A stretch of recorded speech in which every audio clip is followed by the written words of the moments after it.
Welcome back to another episode of Gumball Love. I'm your host, Melissa Ledger, creator of Gumball Love and the Back to You Academy. So today I'm going to stop with, I'm going to interject as I was planning on laying out all the flavors of the gumballs. And I want to stop and share with you exactly what the gumball does. Now, the gumball, obviously, you know, is we're not actually giving these guys candy for attention, where this is the metaphor for attention. And however, what's interesting about the gumball itself is that it's sugar-coated, right? And sugar releases dopamine in the brain. The same thing happens when someone gets attention. So we can make that quick connection. Okay, is the person I'm interacting with getting high off of the dopamine that's released in their brain when they're experiencing certain things with me? Or are they actually getting more invested based on the experiences they're having with me? So someone should be getting to know you, and that should be what keeps them coming back, instead of getting high off of the feeling they have because of you. So since we've already laid out the sex gumball, if somebody is coming back to you because, sex is a big high, right? It's very exciting. It's very erotic. I mean, you can get really high and very stimulated from all the things that surround sex. So someone can get quote unquote addicted to you because they associate that feeling from being around you.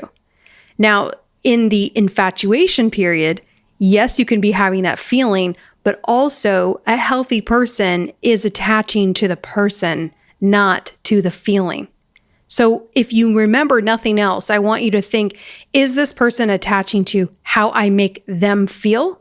Or are they attached to me and who I am? And that they love how my mind works, and that they love how I operate, and the things that I do, and how I treat my friends, and, the quirky things. Like I was reading an article where people start to fall in love with the little things, like people that snort when they laugh, or how they order their coffee. I mean, there's just all the little things that you start to fall in love with when you're falling in love with someone. So you want to look for those things. And when they are actually falling in love, they're genuinely curious about that person. They start thinking about them and, looking at their photos, and they start imagining life with them and planning a future and being excited about seeing that person, talking to them, hearing their voice. Those are all the things that, yes, I'm excited about the way I feel. However, I'm more invested. I'm starting to invest. I'm starting to get attached to the person, not to the way the person makes me feel. That's why I do this every day, day in and day out. People say, how do you do it? How do you find the time? Well, you find the time for what you believe in. You find the time for what you're passionate for.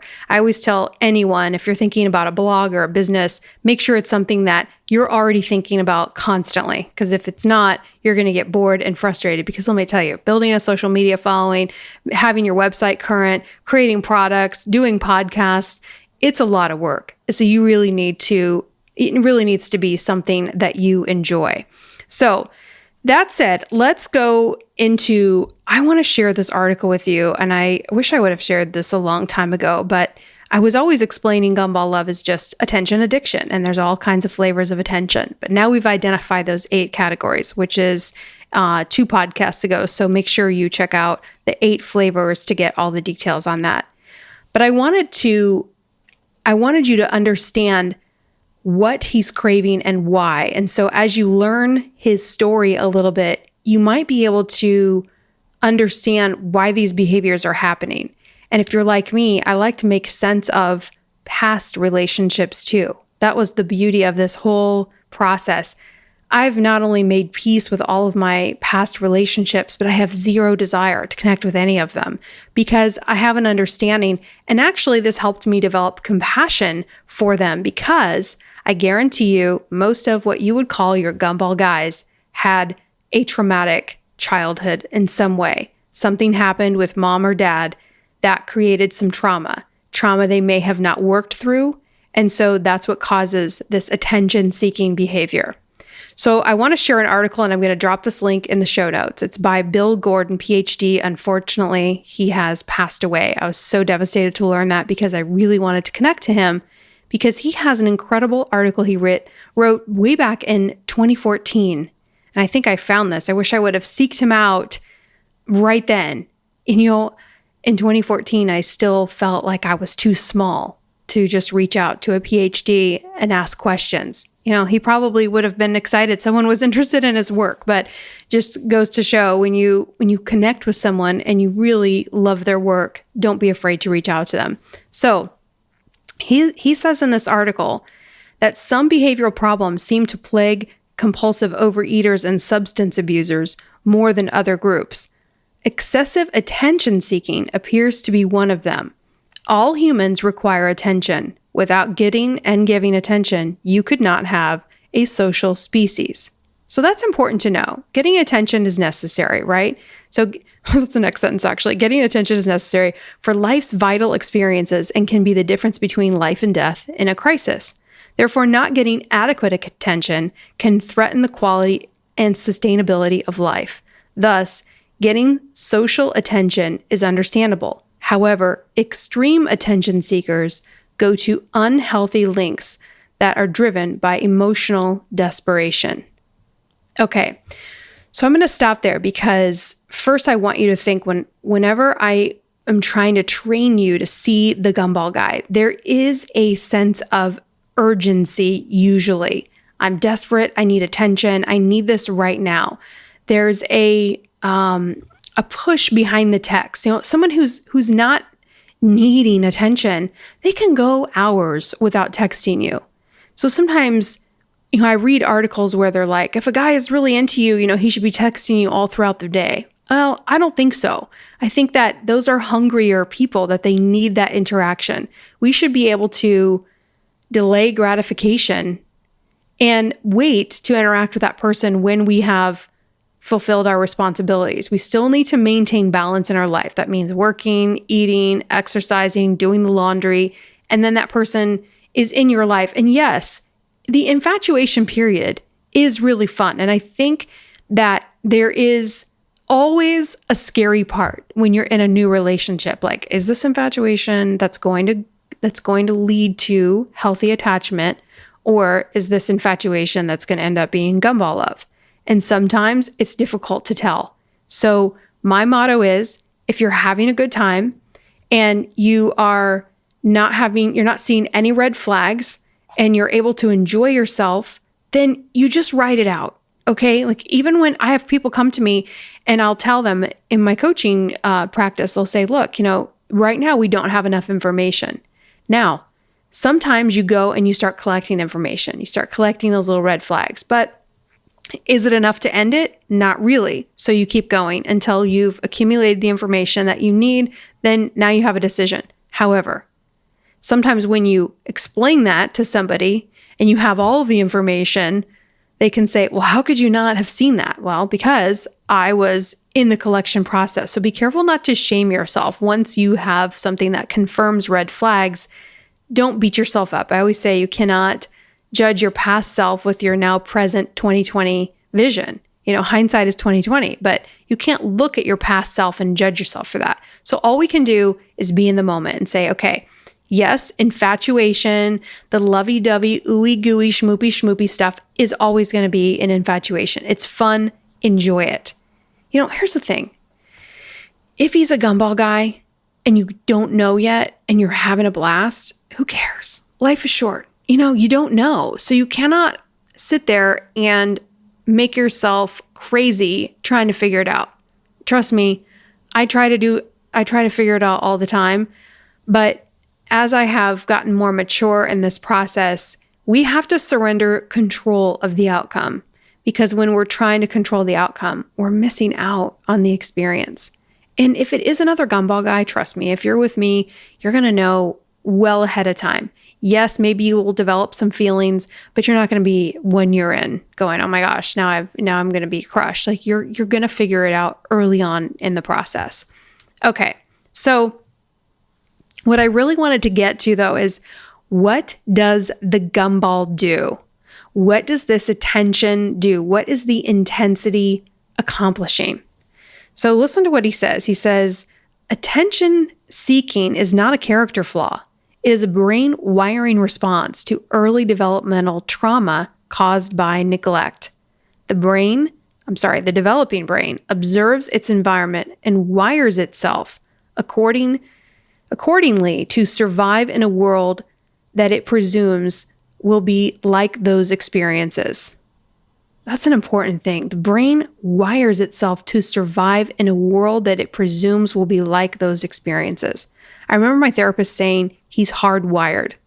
So maybe I'll just read what he says. This is, newborns are extremely dependent on getting their mother's attention for survival. The more their needs are neglected during early development, the more the child equates getting attention with survival and safety. In turn, the more he or she develops the belief system that it is necessary to go to whatever lengths to get attention.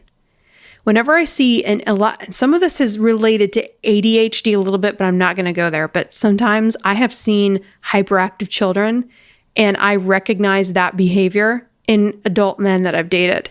One that I really loved, but he would have this childish thing that he would do, and I would be like, what is that? And I see it in hyperactive children where the parents have neglected the child. Not saying they've neglected it to the point where they're heroin addicts and they're, the child sitting there with nothing. However, they did not get somebody looking at them, paying attention to them, and soothing them in a healthy way.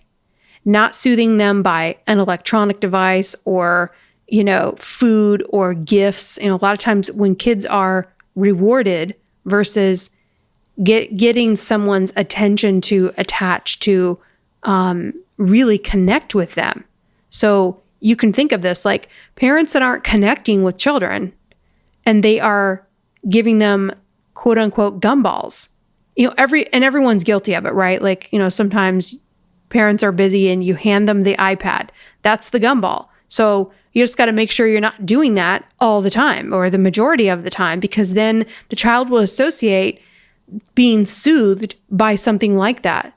And then you see the kid go to all lengths to get attention. That's where these kids are acting out in school because that's what they've learned to do. Okay? This is what they've learned to do to survive. And that's the important part. I want you to understand that this is a survival mode, which is pretty crazy to think about that.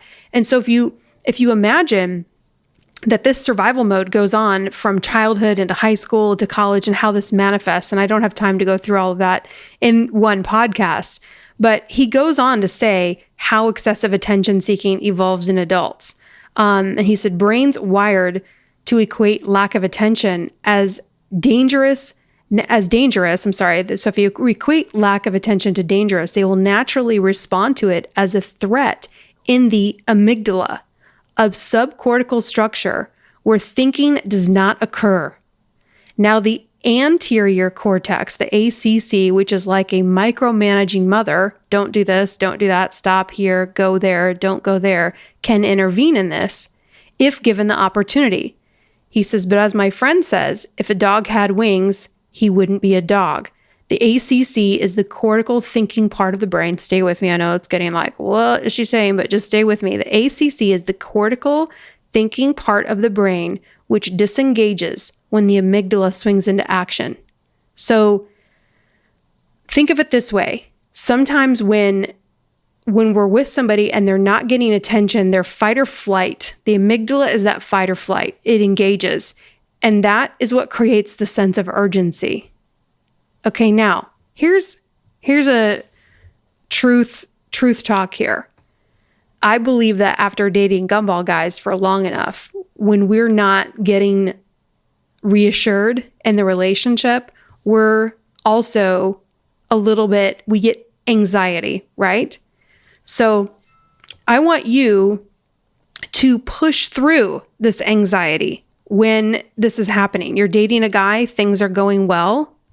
You're hearing from him consistently. He's calling, he's taking you out on dates, but he's not always texting. He's not always calling. You know the difference where you're anxious, yet you really don't have a reason to be anxious. And this is a fine line to, it's a different place for those of us that have dated Gumball guys to be, because we have this, we've developed a pattern, right? Where we date these guys that give us abundance of assurance. Or if you're dating a narcissist, they call it love bombing, where it's just like all this adoration, all these compliments, all this excitement.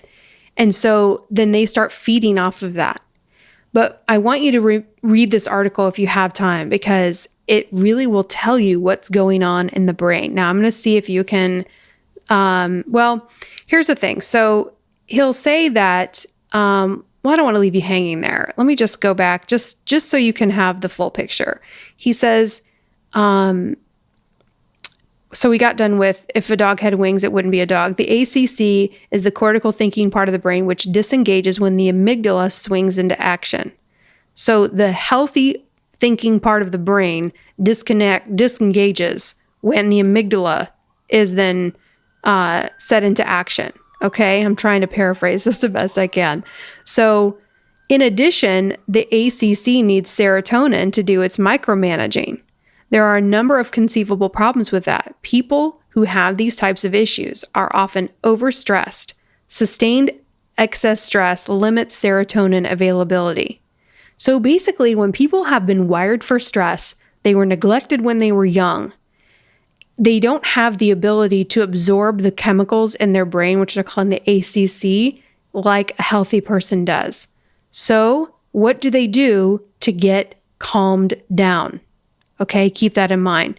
He says, in addition, hypothalamic remodeling is one of the consequences of neglect. This often means that your hypothalamus is smaller and has fewer receptors for serotonin and other neurochemicals. Thus, even if your ACC has troopers to dispatch, they may not have anywhere to land to do their work. So when stress presents itself, we need receptors. When the body releases serotonin, think of it, there needs to be a place for that, like a sponge for it to go into.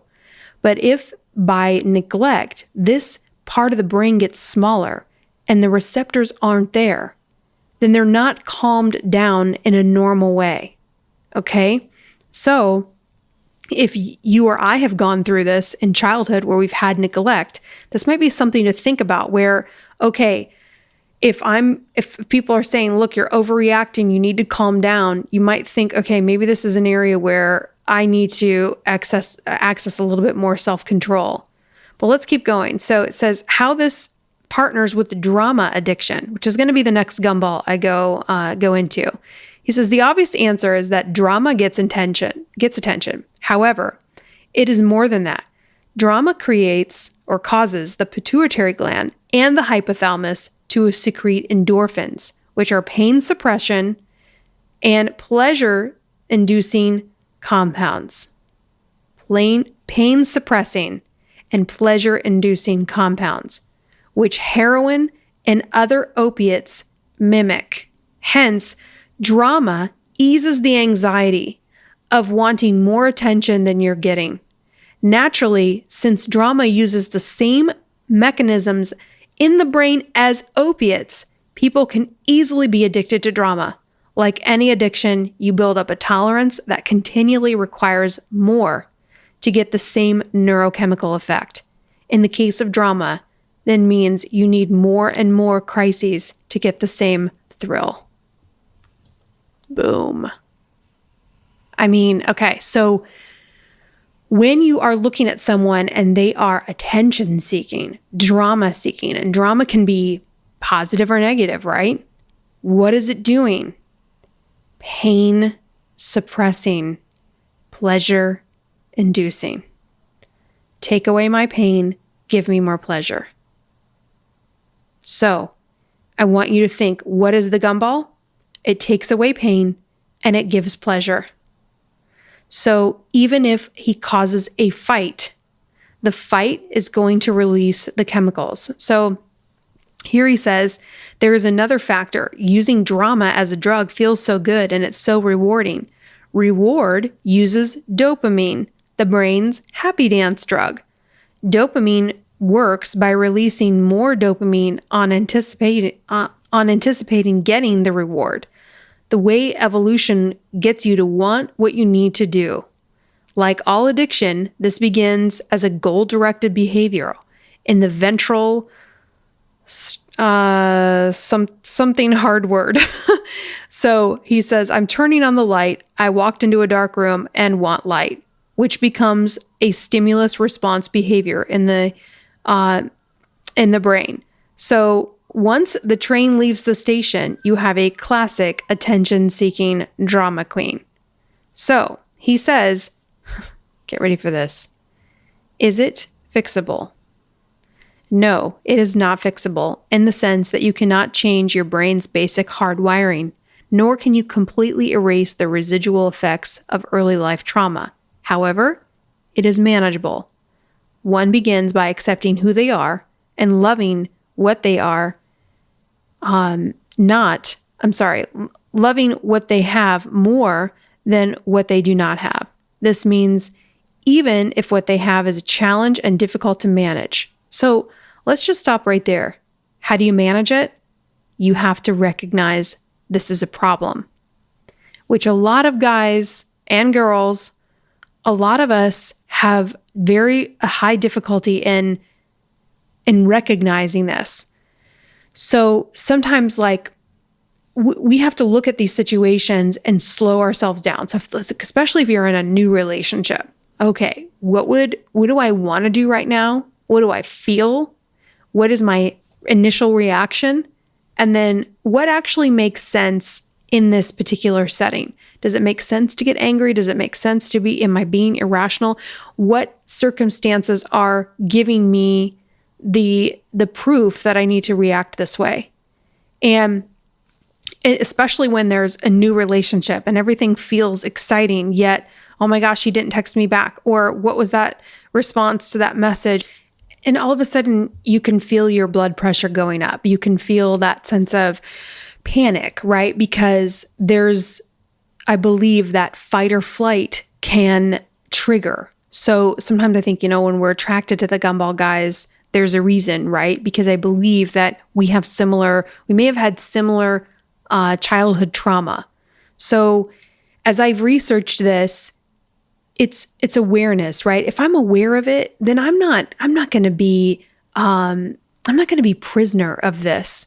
You might relate, we might recognize everybody's got issues, right? Nobody walks into a relationship perfect.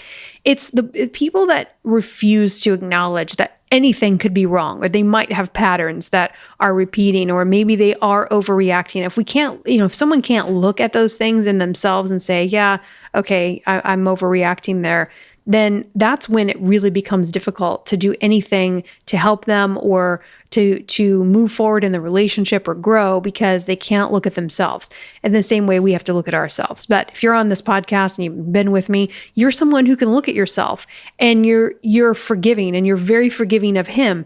And that's okay as long as he has some awareness, right? So, all right, I want to finish up with the article just to wrap it up. So when he says, no, it's not fixable, in the sense that you cannot change your brain's basic wiring, nor can you completely erase the residual effects of early life trauma. However, it's manageable. And he goes into saying things like, you need to use creative outlets to lessen your baseline stress level, because stress can trigger our need to then create situations in life that then soothe, that then suppress pain or increase pleasure.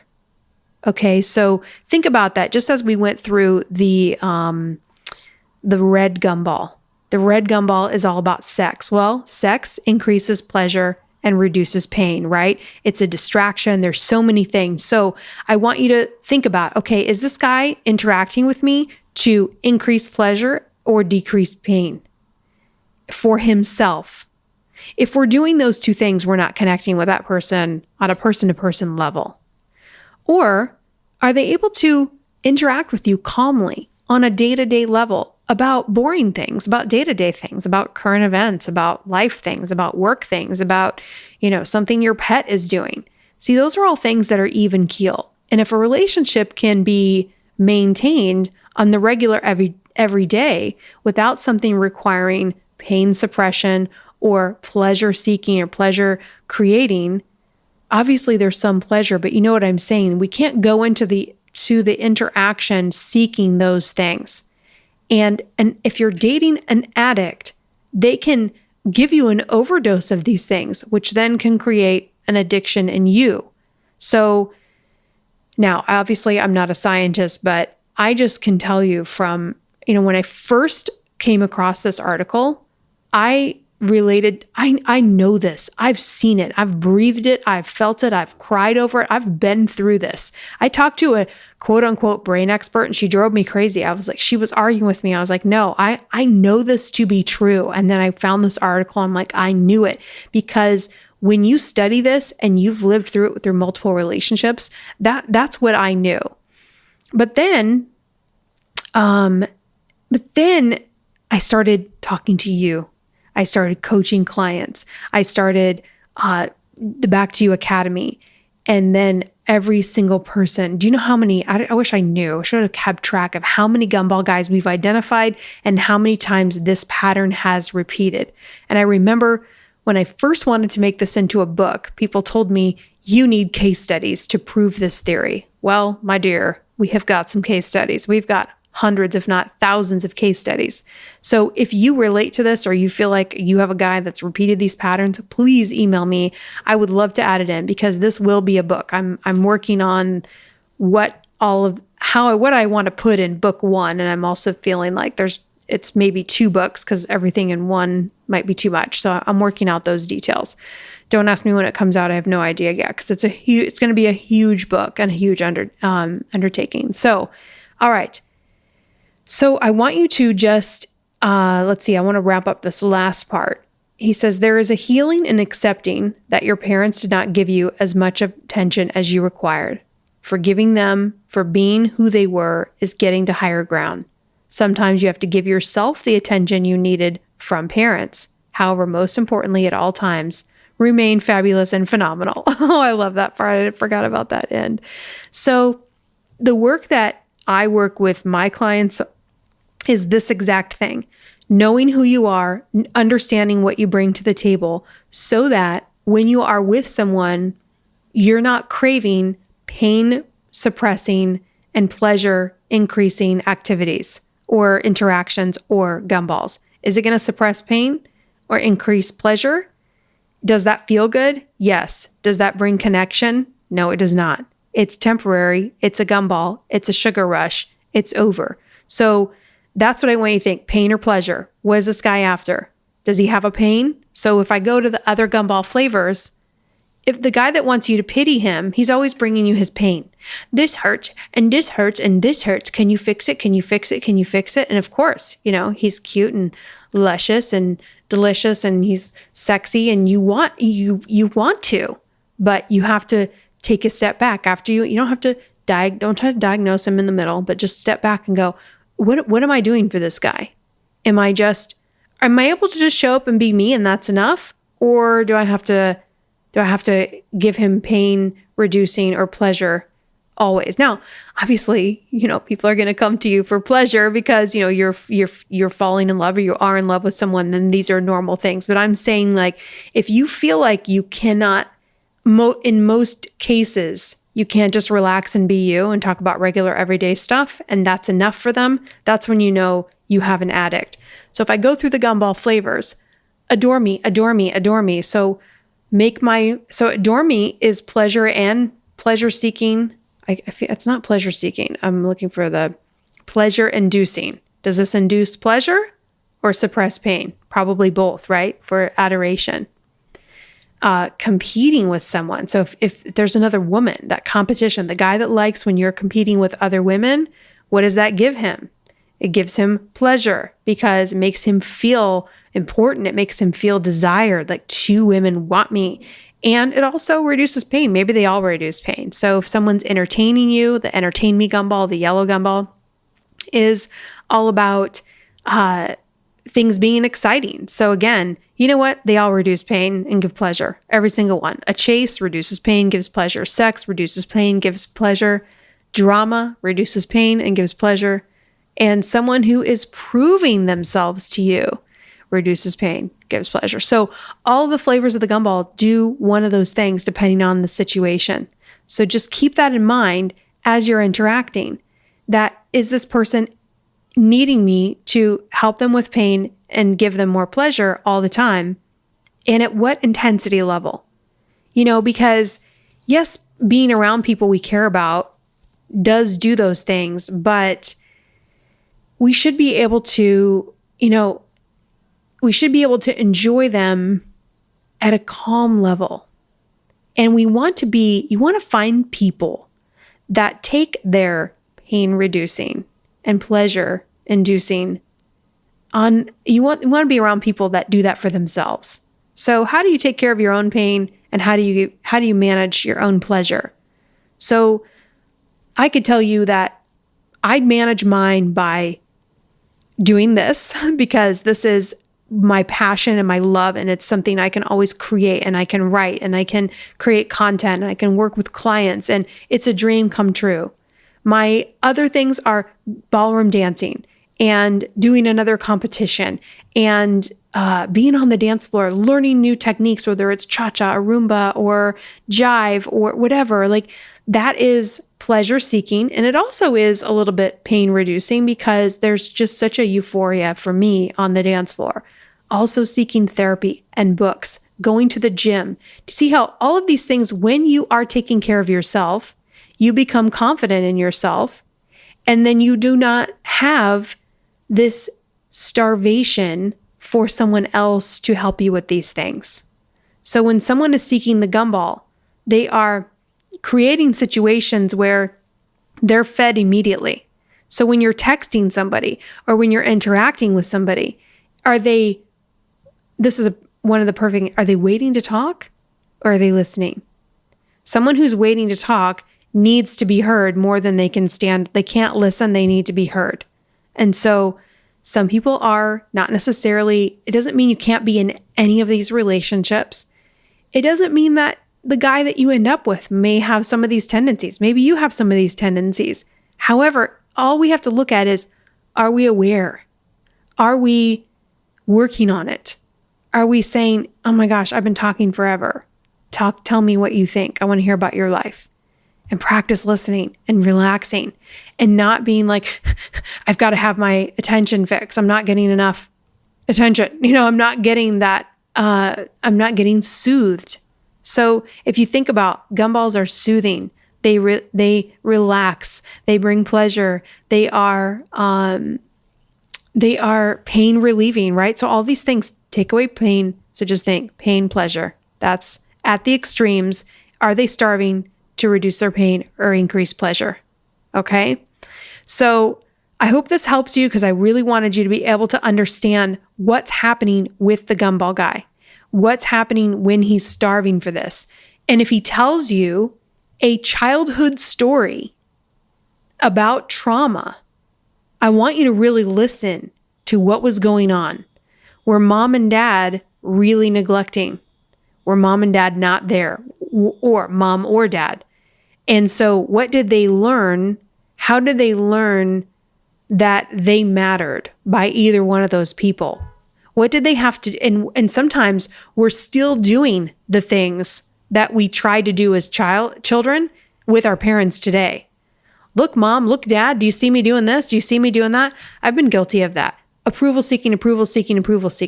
Like doing Gumball Love. Sometimes everybody that I think should care about listening to my podcast, they're not listening because they've got lives. So I used to take it personally. Like, I can't believe I'm doing all this work and you can't even listen to it. It's like, well, they've got their own lives. I can't do this to seek approval from other people. And so, or I can't be doing this, and then when I don't get their approval, think that it matters less. So we have to be doing things because we understand the value of what we're doing. And whoever appreciates it, great. But we can't put the very validation of it in someone else's hands. Somebody else. So we have to look at, I'm helping you. all of my clients, the people we have so many brides now. People are getting married. People have had children because I've worked with them and they've done the work, and then they've found great relationships, marriages, having children. I mean, it's crazy. I think we have our third baby being born out of just starting really putting this content out. I mean, I would say 2015, I think, is when I really put my website up and started saying things on Periscope. But, just in the last 3 years or so is when my client base really started to increase. And then the Back to You Academy started going. So I have to focus on that, right? You have to focus on what work are you doing and how is that impacting other people? And whether mom, dad, sister, brother, best friend, if they don't acknowledge it, and this happens to so many people. I talk to influencers, authors, where really key people don't show up, don't acknowledge their work. Here you thought, hey, I'm not a loser. I've accomplished great things, and they don't care. And you're like, why don't they care? And we can become really obsessed. But if you go back to the Dr. Debbie podcast, where we got really specific on if we are seeking approval from our parents, or I think a lot of people, if we're obsessed with seeking approval, or we are taking care of other people at our own expense, that's when we become emotionally unavailable. Okay? So we can't become emotionally unavailable because we're seeking their validation. So essentially, we're kind of looking for them to give us the gumball to tell us we're okay. So we can all be addicted to the gumball in some aspect. So I want us to not think about, oh my gosh, he wanted me to chase him. I want us to just look at it as a more holistically, like, am I looking for gumballs right now? Is he looking for gumballs? And what is actually sustaining in our relationship? What is actually creating a foundation? Are we creating consistency, friendship, reliability? Is there trust? Do we have a mutual respect for each other? And that's really the key. Respecting the other person. I shouldn't say really the key. They're all the keys, but that's what you want to be looking for. Like, take away the gumballs. What do you have? If there's no chase, even if there's no sex, if there's no entertaining each other, you're not competing, you're not adoring, there's no drama, you're not proving yourself, and you're not offering pity. Can you survive in the relationship? I always think if someone gets paralyzed from the neck down, do they have enough to sustain the relationship by how they communicate, how they treat you? We can be paralyzed from the neck down and still maintain a relationship. So just think about the qualities someone would have to have in order to say, okay, if I marry this person and they get in a car accident and they're no longer able to walk, what do they have to offer? No gumballs. Actually, they could still be a gumball guy, because I've seen people that have been in really bad situations and they feel sorry for themselves, and then they still abuse other people. But for the sake of this conversation, I just want you to think, like, if I'm not getting any gumballs, am I able to sustain myself? Because right now we should be working to be completely whole on our own. And then what do I contribute to a relationship? And becoming whole means I'm not starving in any area. So I'm not starving for sexual validation. I'm not starving. I don't need someone chasing me to bring excitement. I could have somebody that just asks me on dates and I go to dinner and I'm happy with that. I don't need there to be the fear of losing them. I don't need to be entertained. I can just enjoy learning about someone. I don't need someone to compete. I don't need the idea that I'm competing against another woman or vice versa. Do you need multiple men texting you? Sometimes I've gone through phases where I've had multiple guys texting and it's kind of fun. You're like, hey, I got like 5 dudes that, sometimes it happens when you're online dating, and then like you feel like there's those same 4 gross guys that show up in your feed. And then all of a sudden there's like tons that are there and they're texting. And you're like, hey, I've got all these guys that are asking me on dates. And so that is a high. It's fun. It's pleasure inducing, right? So you're getting a little sugar rush. However, are you depending on that? Or can you dwindle it down to one that you really like and be happy just dating that one guy? That's the key. The player can't do that. He's like, I got to have more than one. I got to have 5 or 6. because if I have 5 or 6, then that means I'm desirable. If there's only one, he's bored with that. He's nervous. It doesn't, he needs two. He needs more pleasure, or he's got a major pain in his life he's trying to reduce in some way. So I probably should have started with that. But if you look at the Gumball guy, what's going on? Why does he need pleasure? Why is he reducing pain? The two go hand in hand. So what's going on in him that's causing him to only put a Band-Aid over a major wound? And if that's what he's doing, if we don't heal the wound, we're never going to be happy. We're always, look, if you had like, look. Reminds me of a blooper on Friends where I think it was Chandler, when Chandler had his advertising job, I think he did say, look, it just reminded me of that. Chandler had his advertising job and he was practicing in front of Joey. It was like the one where he had the tennis shoes with the roller skates on them and the flames. Anyway, if you're a Friends person, you know what I'm saying. But now I forgot what I was going to say with look. But if you are, what I was going to say is we all have areas where it can make us feel good, but we have to look at it and go, okay, am I okay without it? Because if the player can't deal with not having multiple women, it doesn't have anything to do with you not being enough. He just can't deal with one chick. He feels like there's not enough pain being reduced by just one woman. So, and if that's the case, then he's not doing what it takes to fill the real void, which is the wound that is still gaping. Okay? Like I recently tried to talk to a guy, we were flirting, it was nice, but then his past relationship had him so bitter and so angry. And every time you talk about him, you're flirting. Yeah, my ex, blah, blah, blah. It was like, okay, dude, let's not bring the ex into it. We're having fun here, but you know what? He couldn't get over it. And so eventually it wasn't fun to talk to him anymore because that person was there. And he didn't even realize he kept bringing it up. He was unable to have fun because the pain of that past relationship was so burned in his memory, so fresh in his mind that he wasn't able to move forward. So there's the pain. So how does that guy present? Pity me, feel sorry for me, ho hum, I had a bad relationship. It's like, welcome to the majority. We've all had bad relationships. We've all had people screw us over. But if that becomes your identity, that becomes who you are, then you're going to walk around wanting blue gumballs. Pity me. And also the guy like that, he's pity me and prove you're not like other women. I want you to prove to me you're not going to be like her. I'm going to tell you all my woes and how she hurt me. And what else? Then it creates drama, right? Because then you feel like you are competing against somebody else. So then you get upset because it's like, hey, what's going on here? And then they'll say, I just don't like drama. This is a typical cycle. So as soon as you see the cycle, as soon as I picked up on that, block, done. Because I can't make any progress with somebody like that. It's sad. It's unfortunate. Is there potential there? Absolutely. But and here's the thing too, when people are like that, they're not able to see that they're being like that. And this is how you know they're emotionally unavailable. Because when they cannot see it, they cannot recognize it, that's when the growth isn't able to happen there.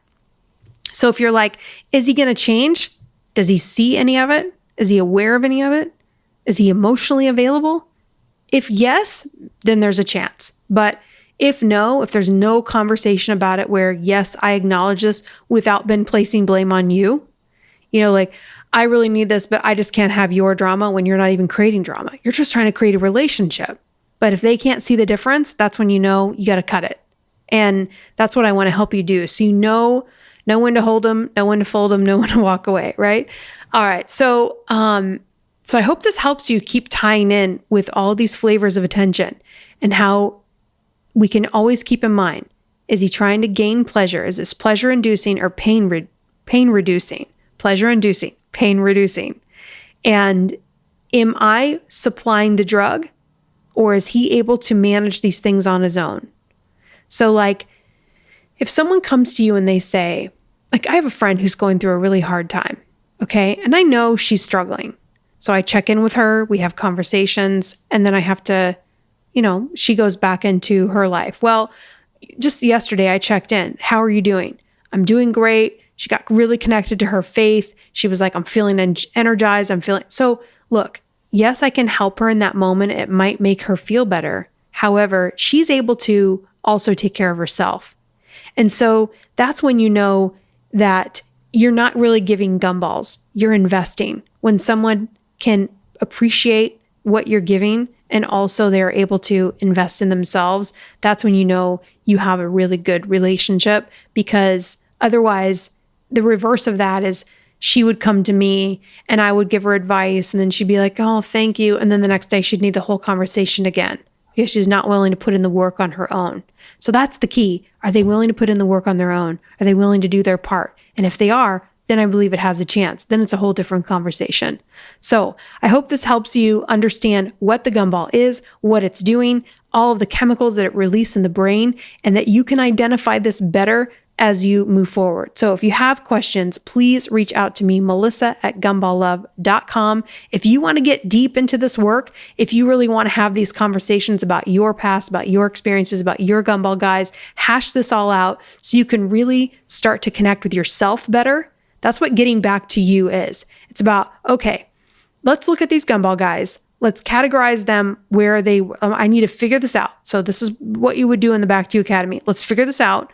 Let's work on it. Let's work through it. If you need to break up with someone, get over a breakup, get over a past relationship, or you need to just have a fresh start so you can go into dating with confidence. You can go into it going, all right, yes, I have had XYZ, but I've made peace with that. I'm establishing myself and my hobbies, my goals, my aspirations, my life. Like, let's look at your life and say, what makes you feel like you're not confident right now? Like, most of my girls, before we work together, you don't know if he's a gumball guy. You don't know if you're going to fall for another one. You don't know how to assess it as you're going. You don't know how to, yes, I'm having feelings, but what is the reality of where we are in the relationship? Should I freak out about this? Should I let this go? Should I, all of those things that we go through. And look, nobody has this perfect. I don't have this perfect. Every time I get into a relationship or I start dating somebody, there's always anxiety a little bit. There's always that, okay, am I doing this right? Am I seeing all of the things? And allowing the relationship to flow at its natural pace. That's what I want you to be able to do without freaking out at every step, to be able to be confident and enjoy your life and stay stable and stay rooted and don't get all where, imagine if you're a flower and a lot of times we get uprooted by these guys. We're just, laid out. And then we barely get our little tiny roots back into the ground. And then we think we're ready for another relationship when one little windstorm could blow us over. You need to develop a root system. You need to get strong so that as you're dating, it's not a big scary thing. And if the guy ghosts you or turns out to not be the one, yes, it's never easy, but it's not going to uproot your life. And that's where I want you to get so you can enjoy dating, you can have these experiences, that you don't feel like every relationship is the end all be all, and that you know that you're ultimately on the journey to finding the right person. And in the meantime, you can build and enjoy a beautiful life. I'm going to end there, guys. Thank you so much for listening. If you can leave me a review, if you can type any words when you leave the review, that'd be great. If you go to iTunes or wherever you're listening, please do that. It really helps with the show and getting it out to those that may not hear it otherwise. So thank you so much. And until next time, I'll see you soon. Bye-bye.